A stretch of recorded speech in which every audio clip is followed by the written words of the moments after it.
Hello, Welcome. everyone. Hello. How is everyone tonight? Good. Wonderful. Awesome, awesome. So today we are going to have tonight we're going to have a great discussion about women empowerment with our special guest. And I'm Jackie, the wellness advocate. And I'm Roberta, the tool lady, and welcome, welcome, welcome. And I'm going to let our guest introduce herself. Hi, everyone. Thank you for having me here. My name is Imana Azeez. I am a confidence and life design mentor for women of all stages of life.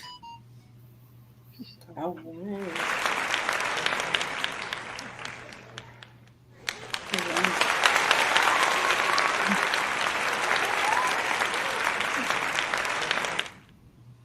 It's amazing. I love what you do because I think that we don't. I don't think there's enough coaches for women, and I think it takes a very special kind of person to be able to be a coach. I used to be a case manager. Roberta, you as well, correct?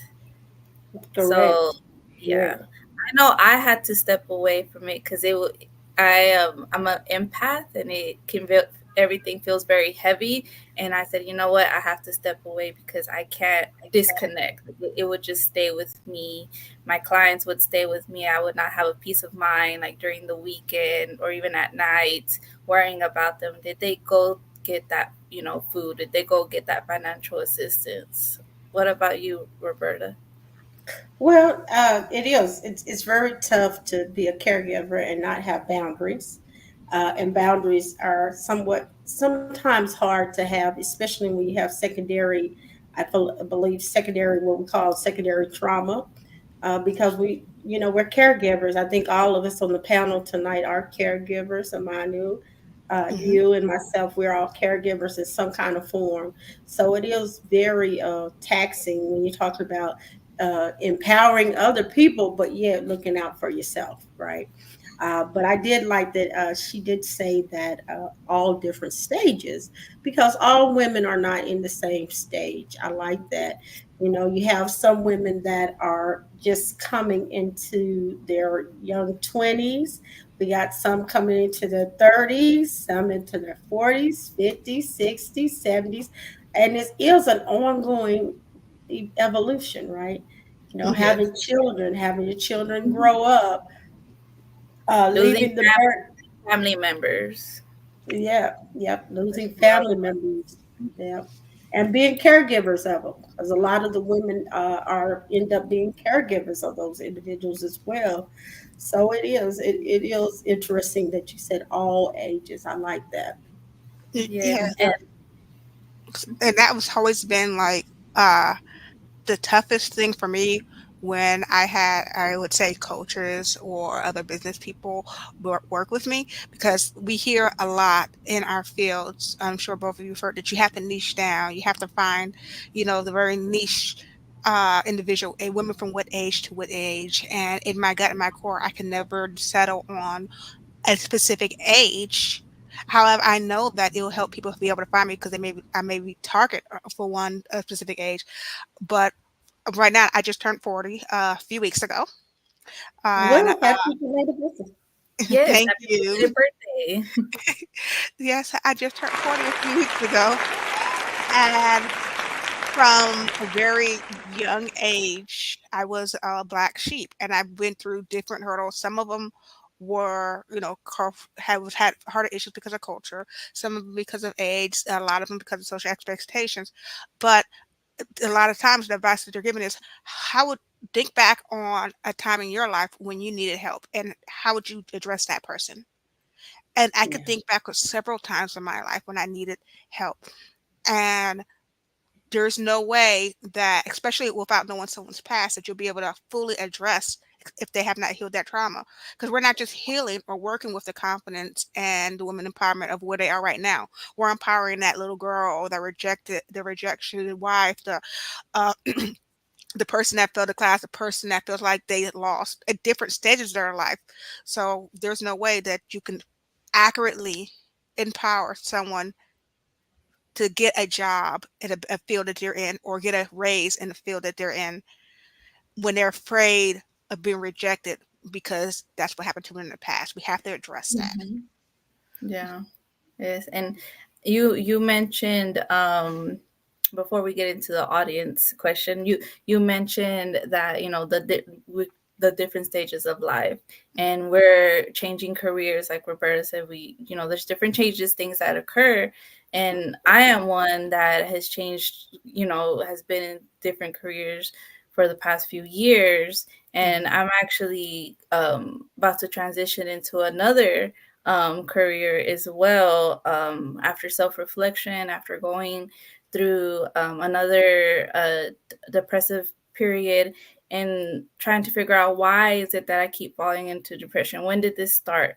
And looking back, I pinpoint why, and what it is that I need routine and structure, and I need connection, constant connection. So I'm looking to get back into the school base, and like a family engagement, specialist. I'm working directly with the families because that is what really, brings joy and fulfillment and would allow me to be actually with my kids on the weekend versus the current job I have. I work almost every weekend. So, taking everything into consideration. So, without going into like full blown on coach mode, I do have, and I'm a mom, and an older sister Yes. of six. So, stop me if I love that you reflected on that and you noticed that you need connection. However, I must ask you, you had said that you were a social worker as well as Roberta, and you also mentioned you're an empath.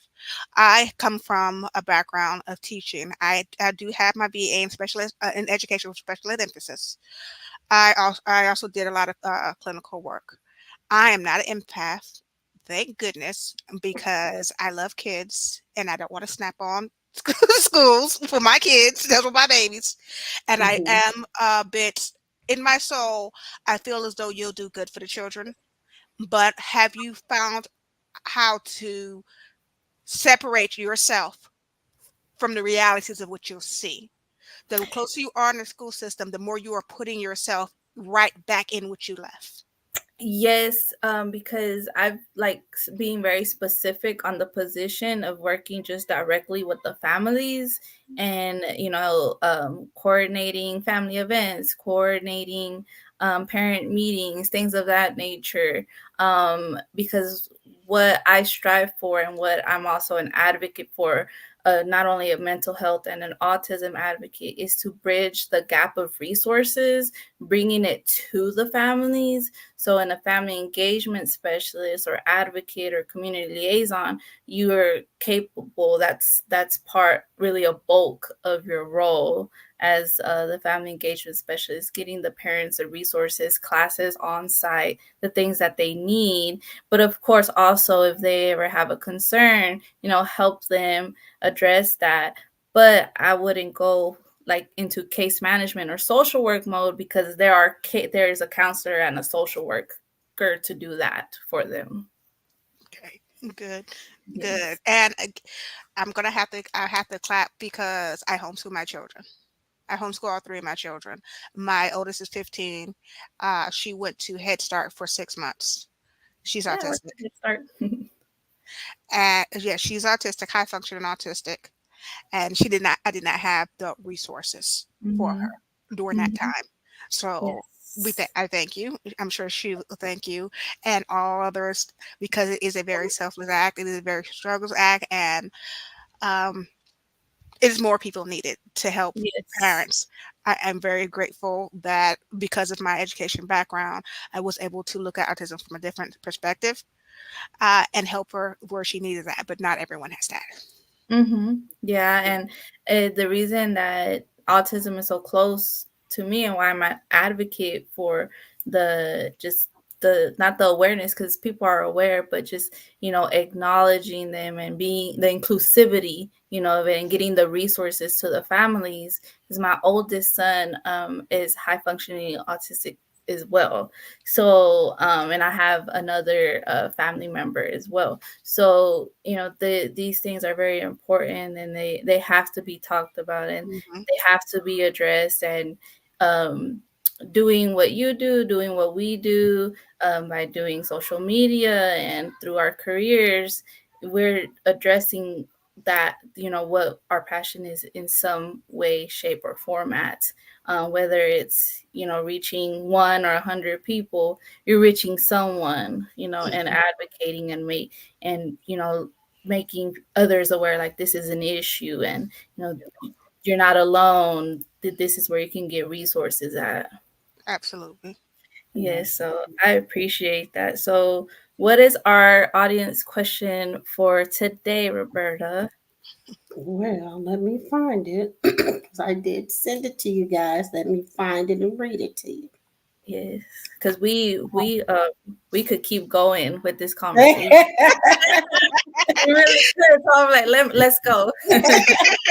And that's okay because you know what? I thought about some people do not know how to even ask for help. Hmm. So basically, if we just want to put it out there, if you need help, ask. It's Yeah. okay to ask, and you have people that are resourceful out here. That's what we want to do. We want to help you. So it's okay for you to ask those questions Hmm. that you don't have the answers for. It's okay for you to want to know certain things. It's okay, and it's also you're supported. Find that support system. If you have an autistic child, autistic family member, your caregiver, if you're grieving, all of those things, we're here for it for that. So I like that you guys just said that because some people don't even ask. They don't even Yeah. ask for help. People I do want to actually throw. message me through Facebook or through Instagram. They'll DM me, so I'm always constantly looking at my requests because I know someone is probably going to reach out and ask, for resources, and I've gotten quite a few. So yeah, I'm always pushing that. Reach out. Like, it's okay. I can, even if I don't live in your state, I guarantee you, I can help you navigate and find you exactly what you need to know. And Right. while I want to say I'm no medical professional when it comes to that, and again, I'm not actively teaching, even though I have a degree, but absolutely want to say it is absolutely okay to go off of the books because the medical system is behind, and it's 100% more than okay to ask an active parent of a special needs child because a doctor may have patients that go in and out. They may have the books, mind you, that you can also read off the internet, but they don't have that one-to-one live everyday experience that people as I and Jackie has when it comes to our children. Hmm. Yes.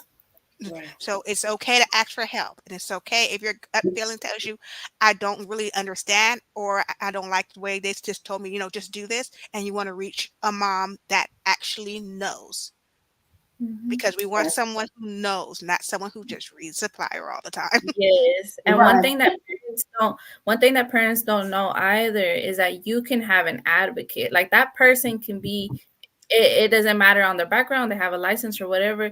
If there's someone, if it were me and you would say, I want you in this meeting, I want you to help me because maybe I miss where I'm supposed to jump into, or I'm scared to speak up for myself, to tell them to stop, because parents are the ones that are actually in control of that meeting.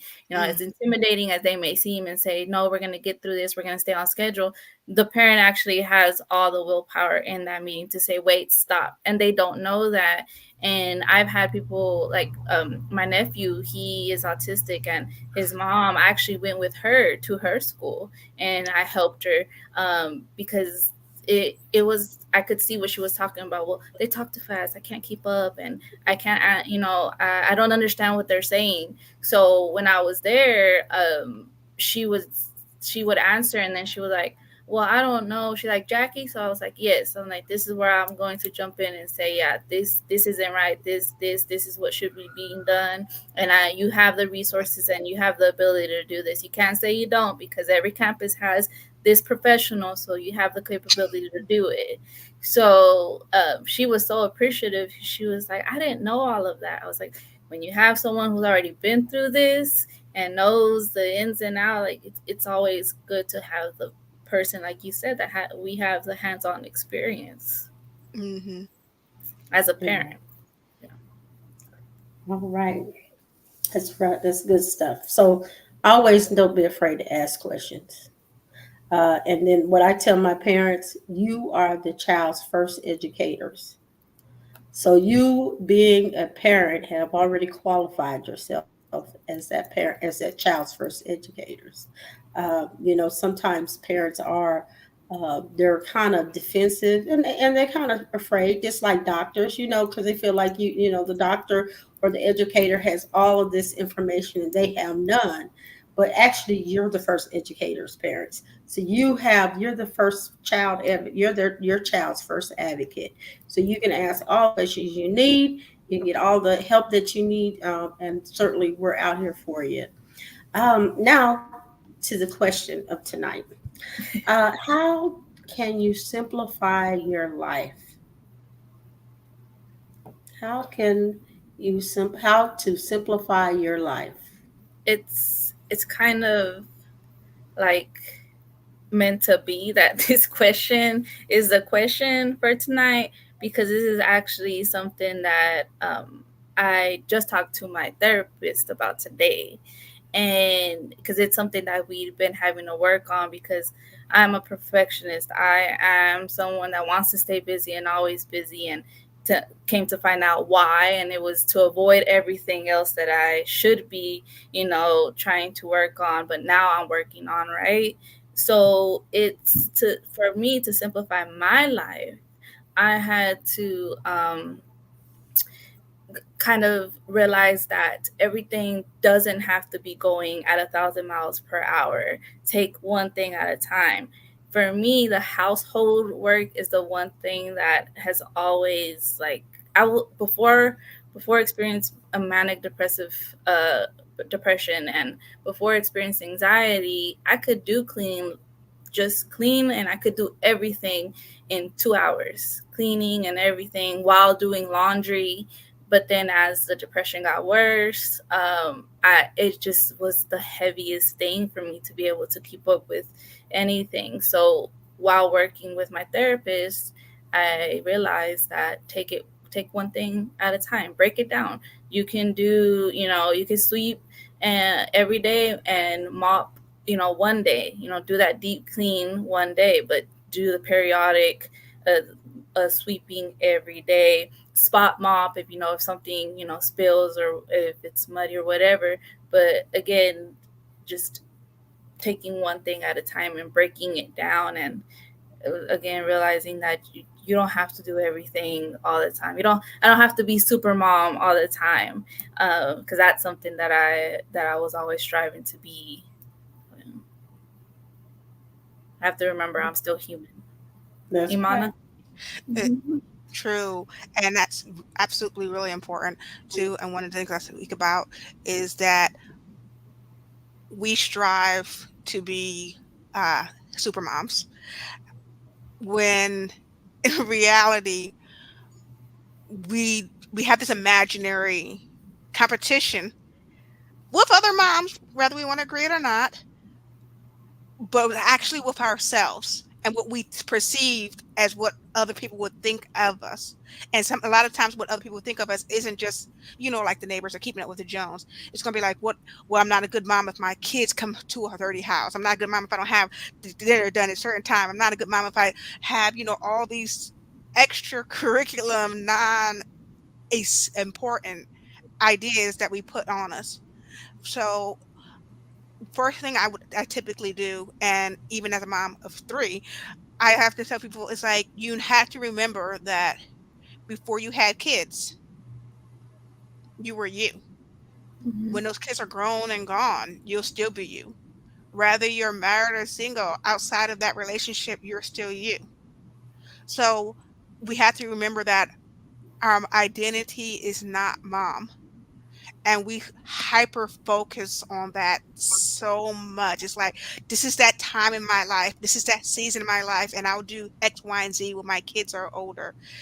And it's really important that we understand that it's not a season that we have to focus on one thing. Some things have greater importance, but that doesn't mean it's all got to be all in one. And to simplify your life, you don't have to cook every day. And Mm-hmm. I am absolutely calling the kettle black because this is one of the things I refuse to let go of. And if I wasn't cooking, it was because my kids were like having cereal at the very most, quick ramen noodles. But as long as they had a cook meal every day, it's like, it's okay, no matter how much I'm working, as long as they had that one cook meal every day. And it was stressing me out. And Mm-hmm. I was trying to work. I'm a single mom, and I was trying to, bring home the bacon. I was Mm-hmm. first started launching my business. I was reaching out and growing a company. I'm homeschooling my kids, and I'm trying to make that meal. And I couldn't see it. I knew I was exhausted. I was like, I'm tired, but did I? It's like listening and hearing. You can hear Mm-hmm. what someone said, but you're not listening. And I was not listening to myself. Mm-hmm. Mhm. Even when my children are old, even though my oldest one is 15, her sister's 14, and my son now, he's 4. But even before then, I was running around. S What I find to be a simple form, and a calendar is great, to simplify your life, is to Yeah. actually realize you are in a season. And for this season, I'm going to find out what my priorities are. And in those priorities, I'm going to find out what are the priorities in them. If it's important to me that we eat dinner every day together, that's one thing.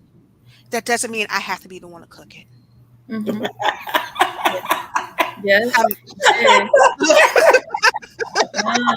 Yeah. Well, I And like that. and I I like that. completely relate to that because cooking is one thing that I do not like. I know there's women out there who love to cook and that like it's brings them so much joy to make like all these wonderful and beautiful looking meals, like a whole full course meal. And it's like not me. I don't not even when I was learning, like I did not like it. I cook because I have to when I have to. And but I cook enough so that we can be able to reheat, and especially because I know my kids are picky and I know they'll keep eating it. I make enough, maybe we'll eat it 2 to 3 days, and that's okay. And see, yeah, mhm, and I like that you said that if you're a mom, your identity just isn't being a mom, but also that goes to even women who aren't moms. Your identity just isn't your role. If you're a exactly. executive director, manager, whatever, teacher, whatever that is, that isn't just your identity, because what happens, like you said, we are still us and we will still be us after the career, after our kids leave the house. So we have to remember to take care of ourselves. And I think that's one thing that we as women, and even women who are leaders or business owners or entrepreneurs, we tend to forget that. We put ourselves in the back burners. uh, Mhm. yeah. Burner is the word because after a while we will burn out. Yes. Yes. That's what my I had an aha moment of that exactly with my therapist, the burnout. Like Mhm, what you do is you start to feel better, but then you try to do everything at once, and then you burn yourself out again and you fall into a cycle again. And mhm. Okay. I was like, you're right. I said, and that is exactly what I have self-reflected on too. So we're And on the same page. Right. that's good. Right. So, Right.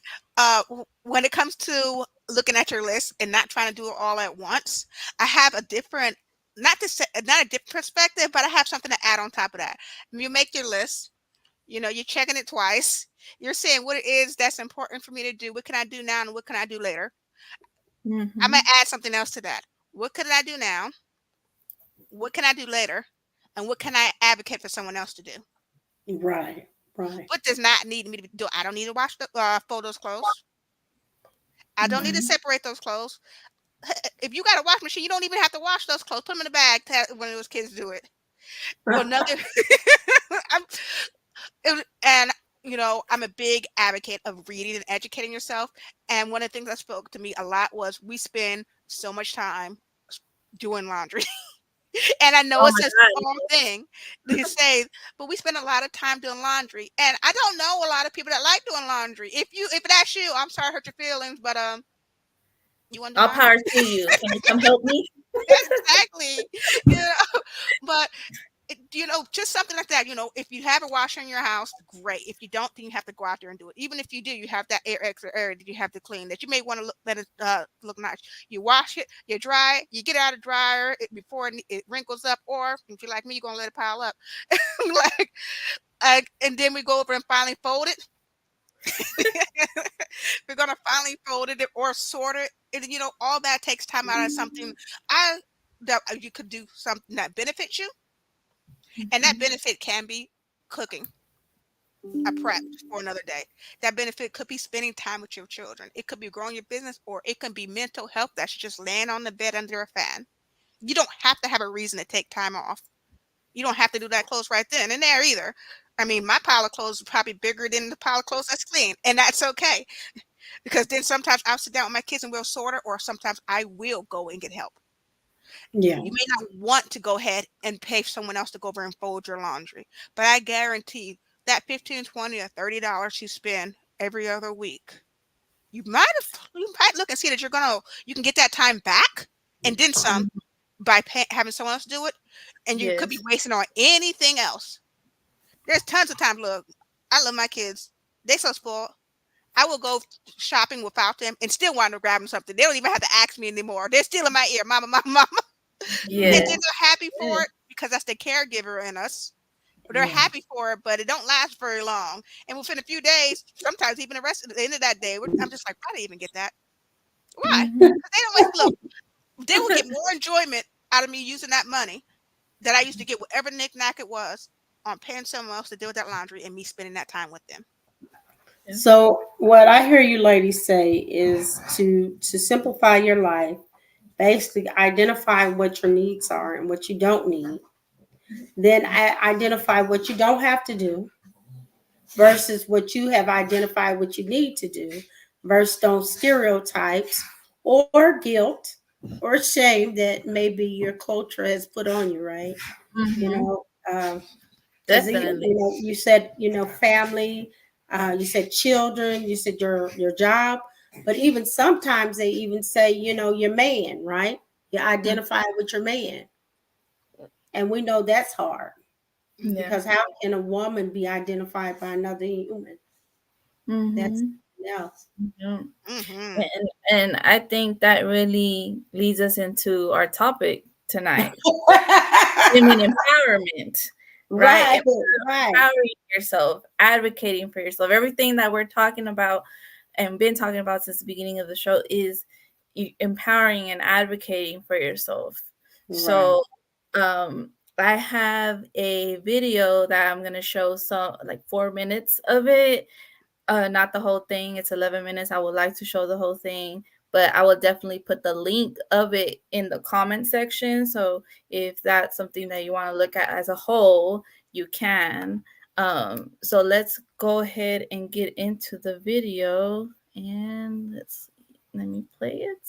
Here we go.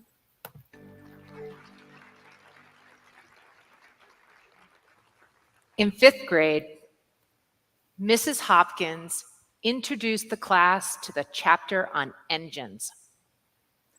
She then looked at me, her star pupil, and she said, "Don't worry, girls don't do as well at this."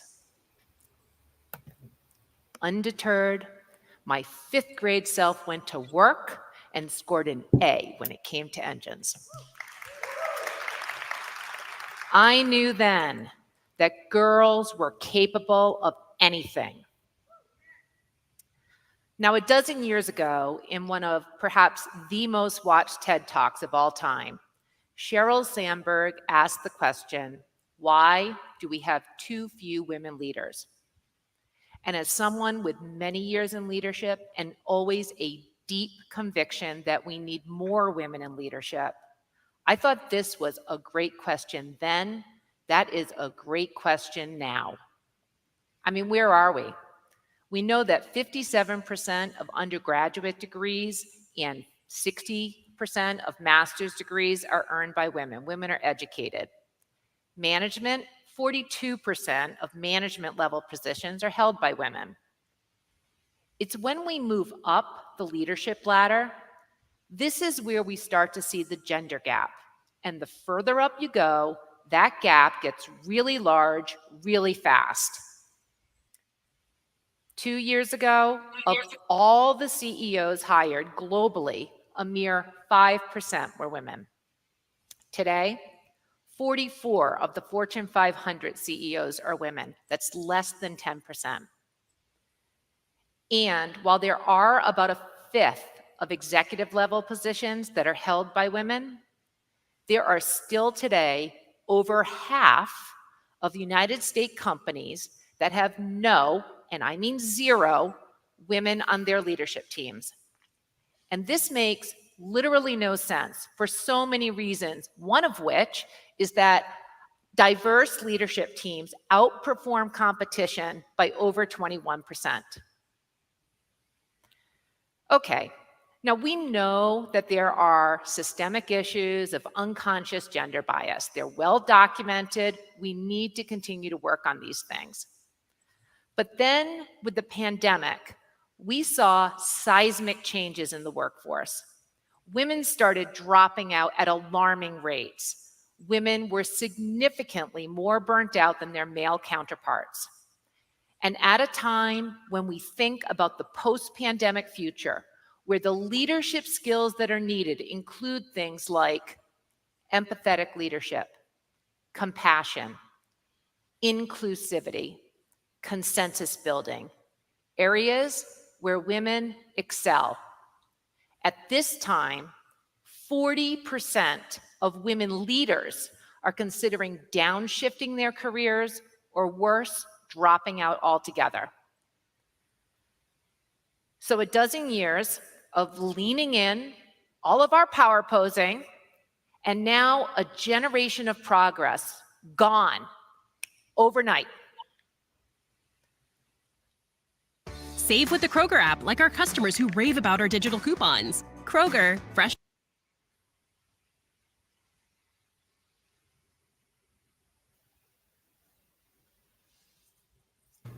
So I Wow. think that was a good stopping point. Why are women, getting out of the leadership role? Um, so that's a question that we can answer. Why do we think, especially after pandemic, why do we think, considering the things that she said, that inclusivity are important, passion, compassion, empathy, um, that now women are, leaving? Okay. So one of the things that actually struck me itself was that she listed a lot of abilities that are, yes, very important, but are also kind of boxed in for what's expected of women. Mm-hmm. And if you ever, with a lot of jobs, and you go to speak with management, your boss may be a man, but typically HR is a woman, the one that's supposed to do the human connection. Mm-hmm. And a lot of times HRs, they're not uh, respected as much as their boss was. And HRs also has like a revolving door. Mm-hmm. So when we put those attributes of the words leader together, they kind of, for me, they don't match. Mm-hmm. Person can be leader with those attributes, but that's not the role they're looking for those attributes. Mm-hmm. So as women and as a woman empowerment coach, I want for us to be able to get the higher status when it comes to jobs. I want us to create the jobs. I want us to give leadership. I want us to be able to give freedom of speech and feeling where it needs to be. I don't want women to be in a position where we're only being hired because we're women, so we're expected to be more sympathetic, to have more compassion. Compassion and sympathetic should be a human trait, not an expectation of a female trait. Mm-hmm. So that Wow. was one thing I noticed as well. And I believe a lot of women are going down, and a lot of people women are leaving because they are feeling that burden of being expected to step into those roles Mhm. to fill the gap, not as a management, but as someone there to deal with the emotional needs and Mhm. wants of the jobs. And Yes. let's face it, mothers, sisters, mothers, sisters, girlfriends, wives. That's not what we want because we have to deal with a lot of other emotions already that we're already sorting through as well as ours. So it's tasking to expect a woman to like, hey, you get this job at HR until you move up. When it's already known and proven that jobs are going to be pushed to our male counterparts first. We can get them, we can fight for them, and we are getting those roles. But we always have to push for those much harder than what our male counterparts will. A Yeah. woman would stay inside of the HR spot in hopes of waiting for years to get into another spot unless she creates a rift that causes her to get into that spot. When a man doesn't have to, he could just say, "Well, you've been loyal to us for 3 years, and let's get you a raise." Yeah. Mhm. And I think also another reason that women leave those roles is the constant um having to prove yourself that just because I'm a woman doesn't mean that I can't be a leader, or just because I'm a woman and a mother doesn't mean that I'm fully capable as the man who doesn't have any kids or may have kids, but his counterpart, his partner, is the one that does more of the caretaking. So I really think that that also has to do with it, because Oh, we wholeheartedly. are seen as just the nurturers, the caretakers. That's what we're supposed to be. That's what Mm, society wants us to be. So like she said, we've been fighting for years. So we can be leaders. We are leaders. Give us, those parts and those promotions. Don't surpass us. But once we're in those roles, then our capabilities are questioned just because we are a woman. mhm. Yes, absolutely. 100%. Because women in a lot of leaderships apparently could have the same title as the male counterpart. However, they'll say the same expectations, but those expectations are treated differently. They'll say Yeah. they'll have the same expectations, but they are completed. And not just from what they'll say, but as for business partners, you know, Mhm. walking into a room where you're going to make big business decisions with expect a man to walk in there to have power, to have to quiet the room. Even if a woman does have that same energy, there is a level of respect that is dropped by the men in the room, thinking, how is she going to carry this out? It doesn't make Yeah. a difference if she has been giving that title and been given that spot. The views from society is like, oh, so we're going to take her word for it. Women are emotional creatures. She's not really going to do that. Or you disagree? Hmm. Must be that time of the month. Hmm. And I think because we are having to constantly stand up for ourselves and prove ourselves, and show that just again really just having to prove ourselves over and over again, um that takes a toll on your mental health. Hmm. And and I think that's something that's really not talked about. Not too long ago, I think, was there a superintendent that was a woman, or she was a CEO, and she didn't realize how much she was working and everything, and it took a toll on her that she got hospitalized, and it was all linked back to her lack of self-care, her stress, her burnout. I think she had depression, but was kind of not dealing with it like she should have been. So it just took a toll on her, and she ultimately she crashed and burned. And then ultimately, that is what happens Hmm. when anyone, but especially women in leaders, or just maybe just leaders in general, but I think women suffer with this more, because we're constantly having to prove ourselves. We're constantly having to keep going and leave work, and I've had to be a caretaker at work, and then I have to come home and be a caretaker, and well, I can't work out today, or I can't drink water today because I'm too busy. So constantly, again, putting yourself on, they're putting themselves in that back burner. Hmm. I agree.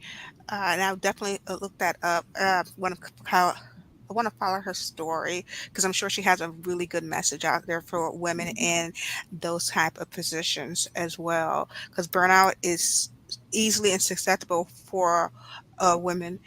And again, just us being women ourselves, like we are not created the same. So we have an underlying want to help and improve and see growth where and when we're in leadership, and it's been proven that the more women are in leadership, the more the company around them will expand and succeed, and the more people they can help, and we take that in, we can help more people. While for a lot of people such as males, they take in growth, money, more ventures. So we see business differently, and because we see business differently and we feel like the weight of others, not just their expectation, but their livelihood is on our shoulders differently, we're more liable to want to back down or not feel as though we want to continue on with that position. Mm-hmm. Yeah. Yeah. And I think culturally, it's the understanding that we are disrespected more. So we don't get that respect when we get among our peers. We're not expected where we have the we do, but we're not expected. So our expectations are even different, meaning that culturally we always go the 10 extra miles, right?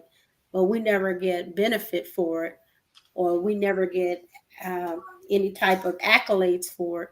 But we always go out 100 more than our peers, I'll say, because we're all from a diverse population as well. We're all from different cultures, So being from around culture, I would say also, although we do have some CEOs and some pretty big corporations now that are women, that that has to be taxing, because even on the smaller level, we don't get the attributes that we need or the support we need.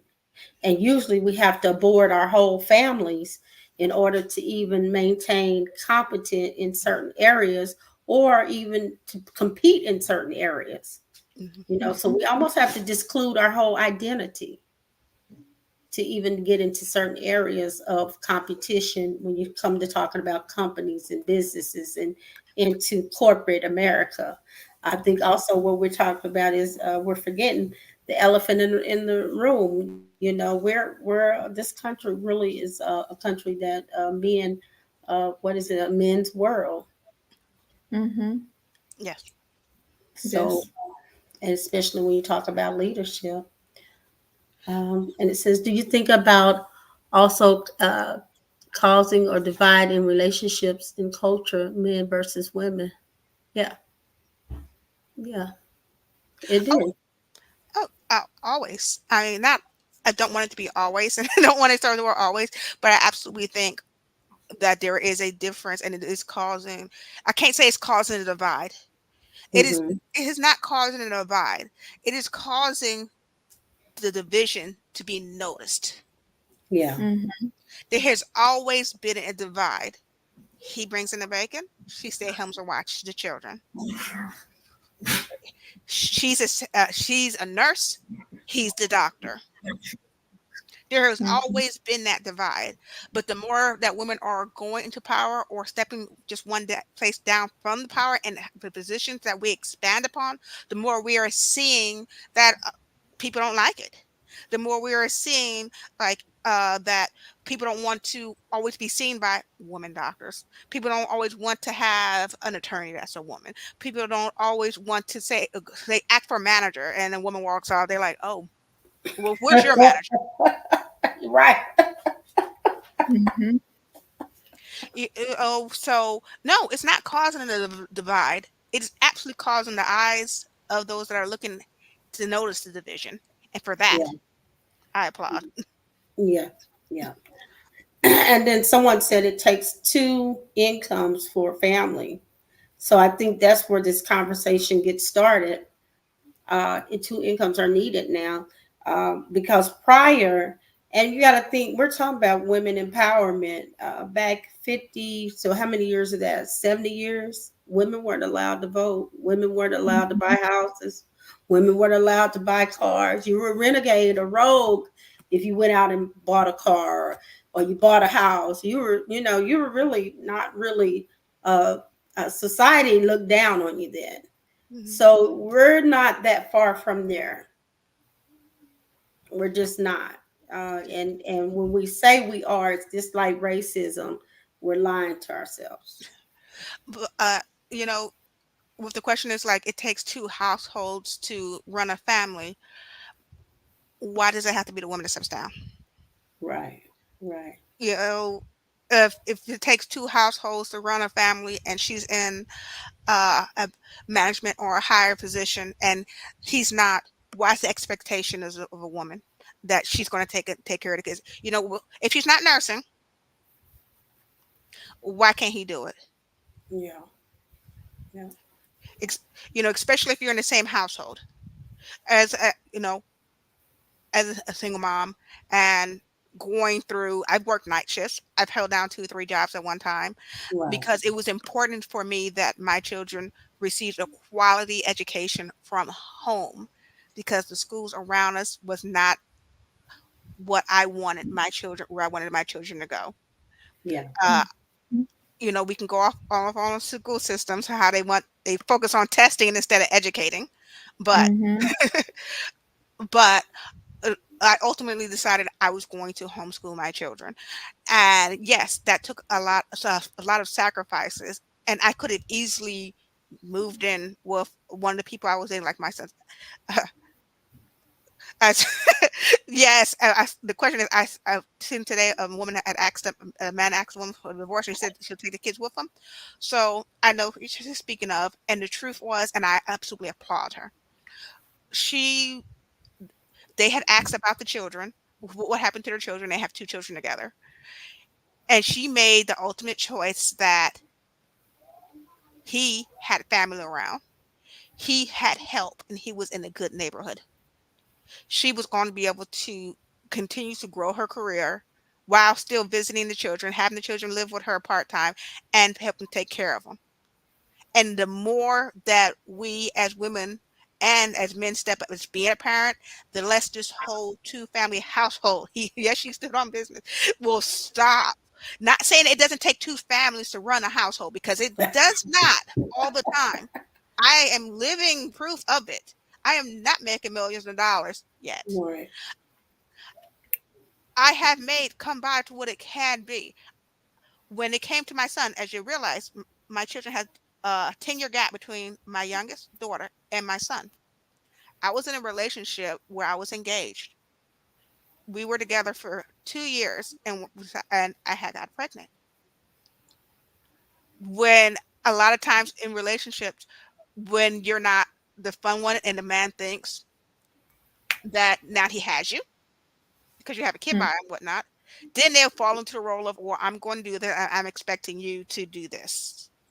And that's when I put on the hard brakes. I was like, wait, what? It's like, well, I pay rent where I'm at, and my rent is high. So after I figure we'll move in with you before the baby was born, and then you can quit your job and not work, and I'll pay for cheaper rent. I was like, no. That idea absolutely shocked everyone. I was like, no, I'm not going to have that, because if you can't afford to pay rent where you're at, why would I quit doing what I'm doing while I'm still taking care of my children to entertain you? Why would I because our lifestyle wasn't matching up. I was a morning Mm-hmm. person. I'm a go-getter. I'm homeschooling my kids. I believe in being able to knock down sitting in it, but rising up.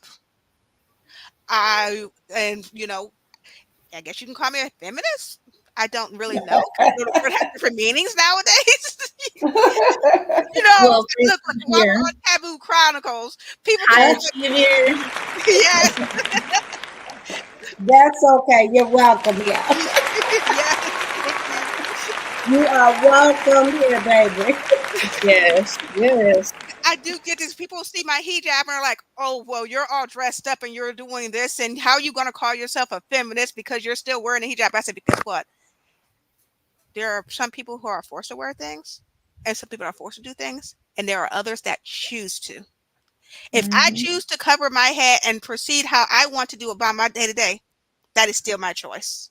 And for me, that's what being a feminist is. A feminist is not wearing more or wearing less. A feminist is a woman who Hmm. has the freedom to choose and live how she wants to, regardless of her culture, Yes. regardless of her social standing, regardless of her religion. Because if it aligns with me, then I'm gonna do it. And, Yeah. All right now. Yes. and that's exactly what I had to do with him. I was very sickly. I was bedridden with my son, but I broke up with his behind. And look, I'm not trying to look at anybody, but I laugh about it because I laugh at the breakup because I have prospered since then. And I have Mhm. two older daughters, and one of the things important for me, and as is to show women that just because there was an issue, because believe me, there was not a problem, because my son is a blessing. But if because there was an issue in that relationship, doesn't mean you have to stay in it. Hmm. Right. I would not. I would never tell a woman to stay in a relationship for no kid for her kids because those kids will grow up doing the same thing, That's Yes. right. and you don't want your kids doing that. And You you don't don't want Hmm. your want to kids see staying in it. a So, household that doesn't give Yes. align with them that make them miserable. We that's don't right. Yes. we don't want them staying in a job that makes them miserable. That's We right. don't Preach. want them to accept physical or verbal abuse from a manager because it pays the bills and makes them miserable. Yes. That's right. You Yes. don't Yes. have to. And it's exactly the conversation I had to have with my husband and tell him, look, if you want me to have this house sparkling and cleaning and dinner cooked all the time, guess what? You're going to have to be the sole provider and I'm going to have to be a stay at home because I cannot be working a full time job and you expect me to put forth 100%. You're gonna have to put in the work too. We're gonna have to go 50-50. If you cooking, I'm cleaning. I'm doing something that that needs to get done. If you cook, then I'm gonna wash the dishes, and you're gonna ensure that the kids go to bed. Like this is takes a team. We both are in a marriage. We're teams. We're a partner. We need to support each other. I'm gonna support you. Don't, and I tell them, don't let me be the only one speaking. Is there something that you need from me? Because maybe there's something that I'm not doing that I need to be doing. And so we really just laid it all out and had that conversation. And ever since then, it has gotten so much better. Like we're so much better space.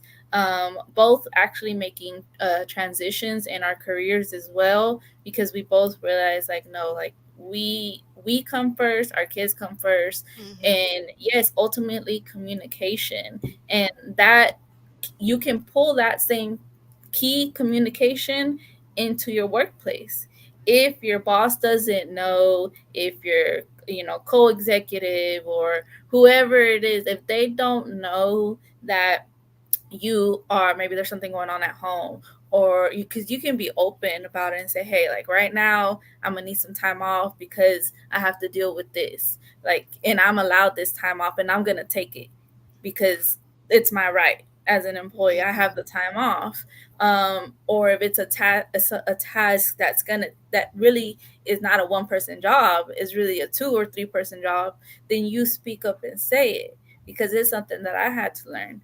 No one can read your mind. You have to speak up. And again, that goes to the empowerment. You have to become empowered. You have to advocate for yourself. And I'm not saying it's easy, because I'm just learning how to do this. I am 31 years old. I have switched careers, going in back actually into what I initially first started in when I first started my career in social work and social services. I'm going back to what I did. And it's like that saying says, like, if you don't give it a shot, if you don't give that new role or that position or that new space a shot, you won't know if it's meant for you. And then if it's not meant for you, you're going to land where you're meant to be. ultimately it's going to get you to where you should be, and that's where I am. And again, that just takes time. You really it takes practice.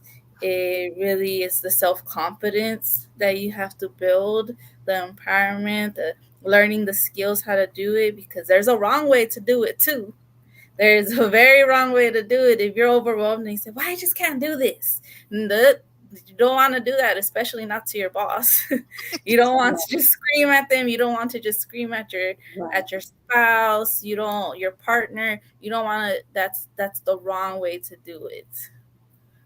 Yeah, Right. and I think it's so super important that you had mentioned that you had the conversation with your husband and you guys put it out on a table, and how it also will work when it works comes to your job. It does tie back to the video that you showed. Why are a Mhm. lot of women leaving the workplace after we have finally started bridging that gap?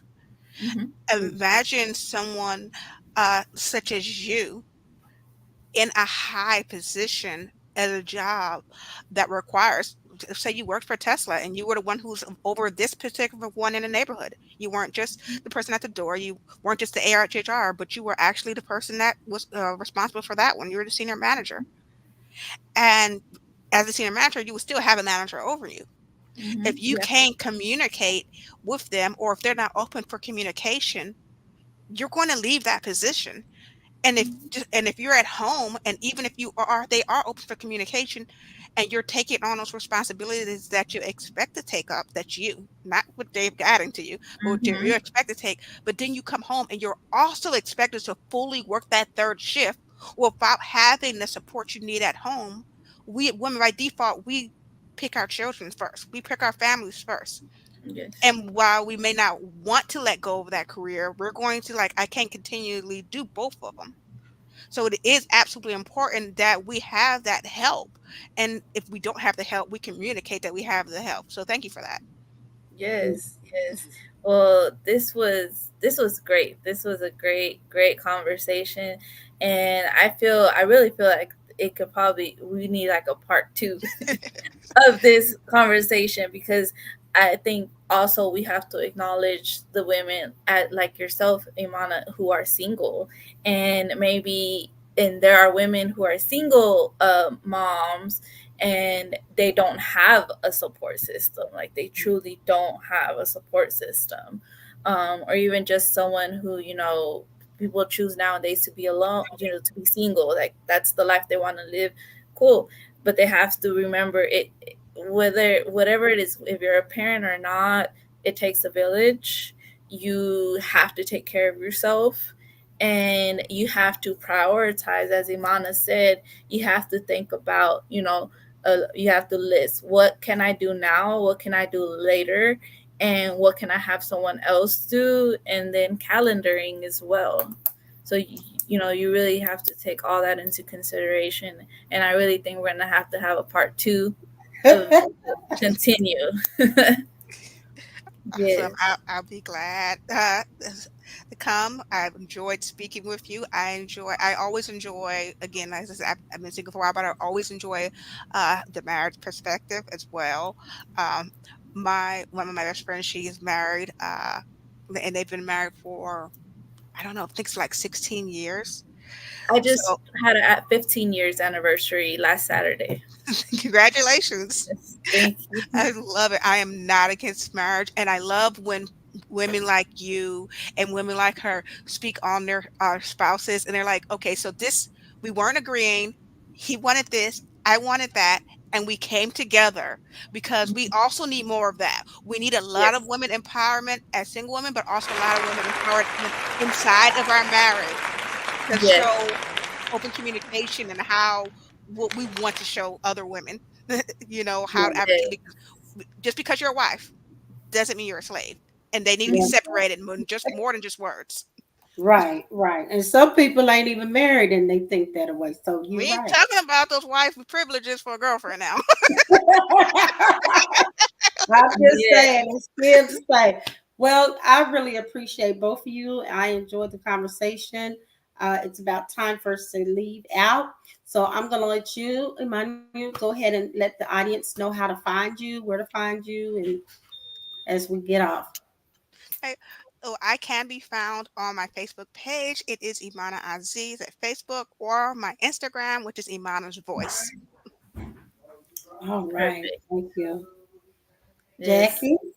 And you can find me on Instagram and Facebook at Jackie the Wellness Advocate, and our podcast, Facebook, Instagram, and YouTube, Taboo Chronicles podcast. Message us, email us if there's something specific that you want us to talk about. Reach out to us individually or through our podcast page and email should you need any resources. Roberta? Please reach out. Let's All right. And absolutely I'm, reach and, and I'm Roberta the Tool Lady, and thank you for joining us tonight. Love you all, and good night. See you out. in 2 weeks. Thank